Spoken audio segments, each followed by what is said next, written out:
permasalahan PPDB yang muncul tahun kemarin. Kalau kita berharap tahun ini kita berkomitmen supaya pelaksanaan PPDB bisa mungkin lebih baik.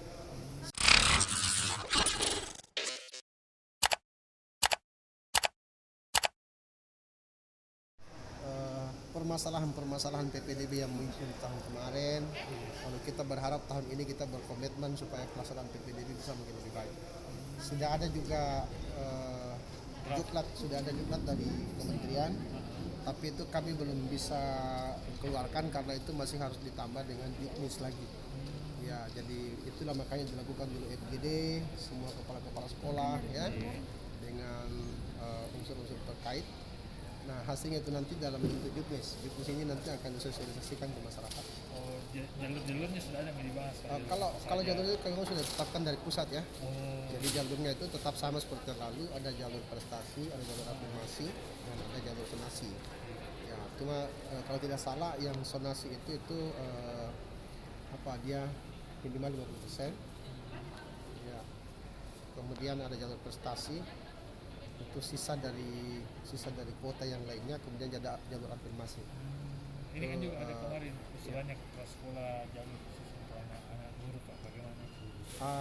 Itu kita tidak bisa langsung mengakomodir di sini karena kalau ada yang seperti itu kan kita harus minta ke pusat gitu ya. Karena yang menetapkan hal-hal teknis seperti itu kebijakannya ke pusat. Ya, tapi ya kita mencoba untuk mengakomodir. Kita lihat nanti sampai juknisnya keluar apakah itu bisa akomodir atau tidak. Total yang diterima berapa? Kalau itu belum.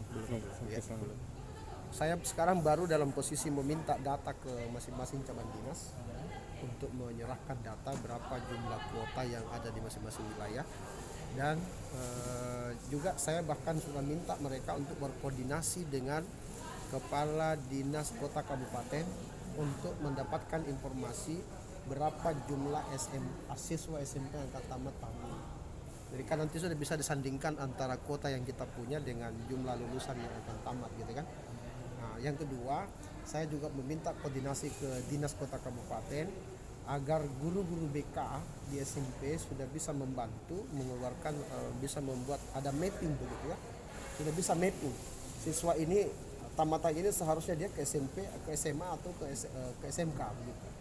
Jadi siswanya sudah bisa dibantu diarahkan arah karirnya begitu. Oh, ini anak cocoknya masuk SMA ya, dari misalnya ke SMA. Oh, ini cocoknya masuk SMK, jadi sebenarnya masuk SMK. Ini kan biasa yang bermasalah di Makassar, Pak, soal jalur somasi. Bagaimana mengantisipasi? Hal yang bersifat strategis ya saya kira itu nanti akan kita sampaikan di juknis. Itulah sebabnya saya katakan tadi mengapa kita lakukan dulu FGD, dan khusus FGD itu memang yang kita perkuat untuk wilayah Makassar ya, karena kan kasus-kasus kemarin itu kejadian-kejadian kemarin kebanyakan yang terjadi di Makassar. Kalau di kota kabupaten lain saya rasa tidak terlalu nampak masalahnya ya.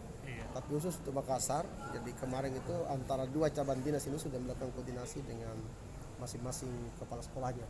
Ya, saya sendiri ikuti yang pertama itu cabang wilayah 2. Sudah dilakukan koordinasinya dipusatkan di SMA 5. Kemudian yang cabang wilayah 1 baru dilakukan kemarin hari Rabu. Ya, hari Kamis. Hari Kamis mereka lakukan di kantor cabang dinas wilayah 1 di Maros untuk koordinasi PPDB. Ya. Saya kira nanti selengkapnya kalau sudah ada juknisnya kita akan sampaikan lagi ke media. Bagaimana perkembangan sekolah tatap muka ini, Pak, kebijakannya? Apakah sudah ada